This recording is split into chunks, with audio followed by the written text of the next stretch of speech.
Grandmaster Aravindh Chithambaram is in Switzerland, Biel, for the Biel Blitz here.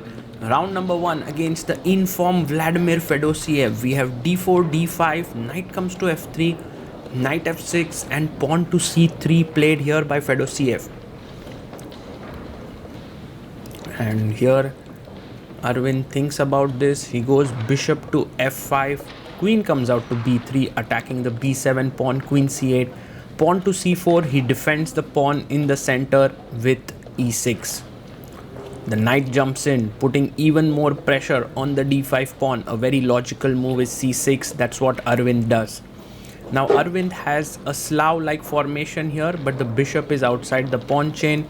Bishop to g5, knight comes out to d7. He plays pawn to e3, the bishop comes here to d6. And rook c1, look at this, the rook is opposite the queen and there could be some deadly threats with taking the pawn.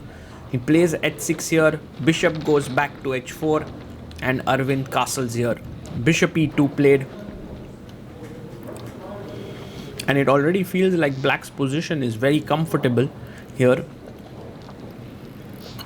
Just a question where to put the queen, because it would be quite lovely to put the queen on e7, but the b7 pawn is under pressure. Also there's a pin here. He goes a6. I like this move. White castles here. And now pawn takes pawn. Taken. Maybe Aravindh is going for this typical b5 followed by c5 break. Can he already play c5? Because, oh, he does it. He's not at all afraid of the rook standing opposite the queen. That's Aravindh Chithambaram for you. Absolutely fearless. By the way, Fedoseev has had a phenomenal year. 2025. He won the Grand Chess Tour event where he absolutely smoked the field in the blitz section. Knight to c5, queen d1 played here. Maybe Aravindh can go rook d8 and bishop takes h2 can be a real threat in the position. Aravindh zones into the position. He also has to be a bit worried about bishop takes f6 business. And he goes queen b8. Now bishop takes f6, gf6 and queen to d4. Maybe stronger move was knight to d4. Here giving up the h2 pawn, but he goes queen d4, king comes up to g7, defending the f6 pawn. Can white go e4 here? He goes b4, pushing the knight away. It already feels like Fedoseev is putting a lot of pressure on Aravindh. Aravindh goes knight a4. I like this move a lot. He's challenging the knight on c3.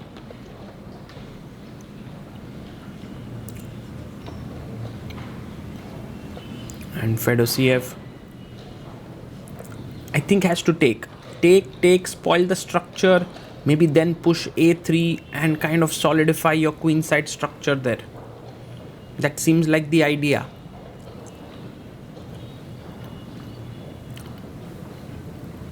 Fedoseev also has some extra time on the clock, but he has spent a lot of it thinking here. Maybe he's thinking about some ideas of knight h4 to attack the f5 bishop, but bishop h2, you don't want to be losing the pawn. He takes on a4, ba4, and now a3 would be just too slow. That's why rook c4, an incredible move, because you are clearing up the 4th rank for the rook. Rook to d8 played. Now threatening bishop h2 check and rook takes d4.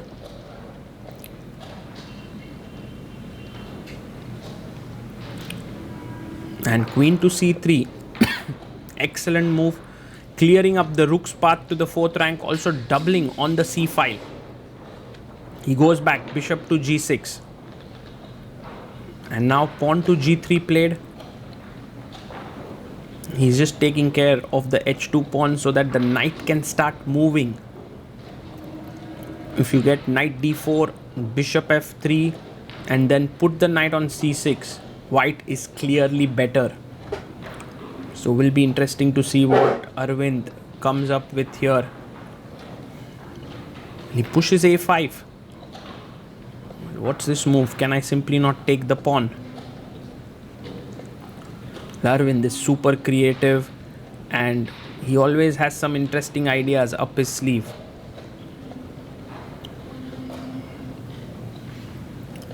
Fedoseev thinking, takes the pawn on a5, pawn to a3. Now queen b2 is a big threat. Well, let's say for example knight d4 trying to come here, I have queen b2. So it's a very creative solution, this entire idea with a5 and getting this knight h4 played. Wow, he's trying to take this bishop which will weaken the king. So queen b2, trade the queens. That's important here. Aravindh has 1 minute 4 seconds. Fedoseev has 42 seconds. The pressure is rising. And you can see Aravindh tapping his finger on his hand.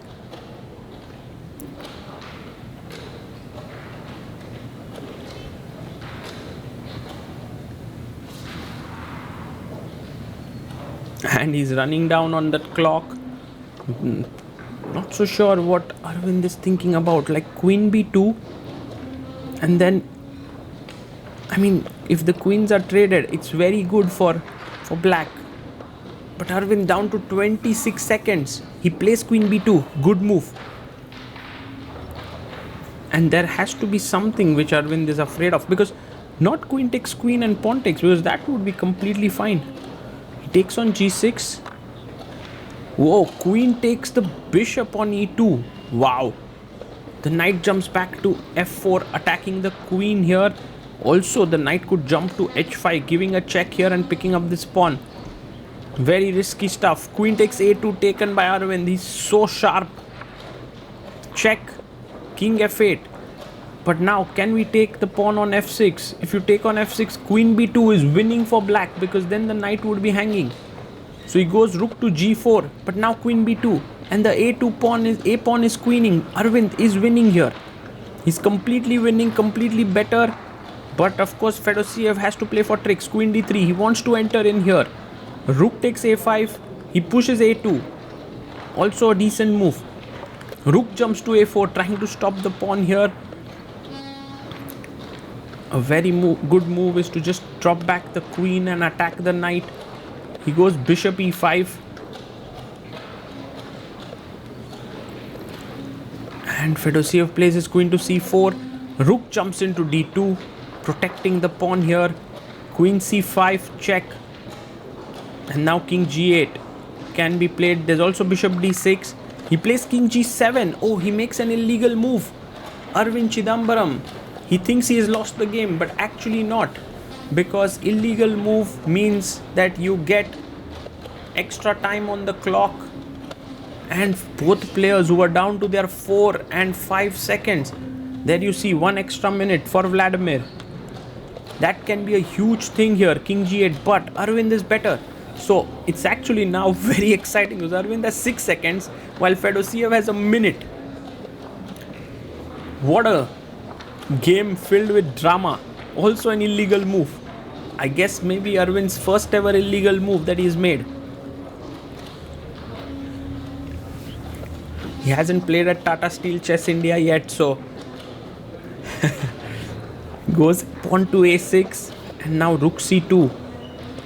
Well, queen comes to c2, but that queen trade takes and somehow, oh, he goes rook g4, check, king h8, queen e7, but rook d1 played. Beautiful move. Aravindh wants to take on f1 and make a full queen. Goes queen b7, rook takes, king takes, makes another queen. He had it ready in his hand. King g2 and now rook d8. Simple. He goes queen a6, queen takes f7, but queen f2 check perhaps. No, king h3.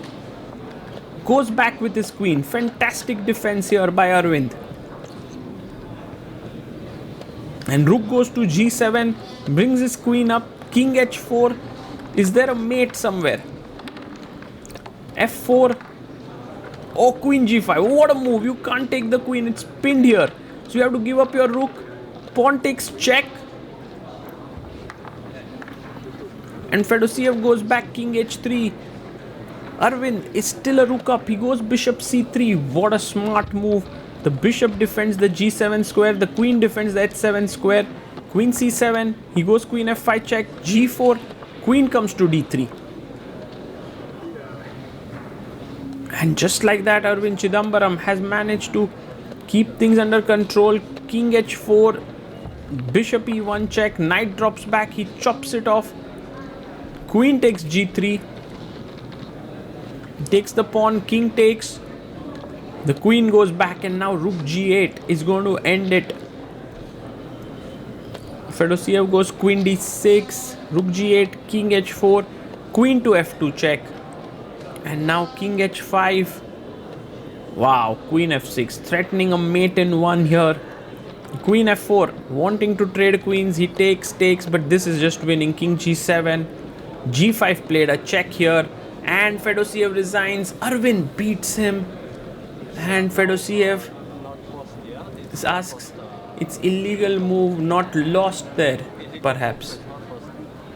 First one gets a minute, the second one is actually lost. And so Aravindh, in spite of making the illegal move, manages to save himself from defeat there, playing an insane game. This is what Aravindh is all about. He's about creativity, he's about crazy games, and he's absolutely fearless on the board. A wonderful win against an informed player like Fedoseev. That's just wonderful to see, and great start to the Blitz tournament for Aravindh. Kudos to him.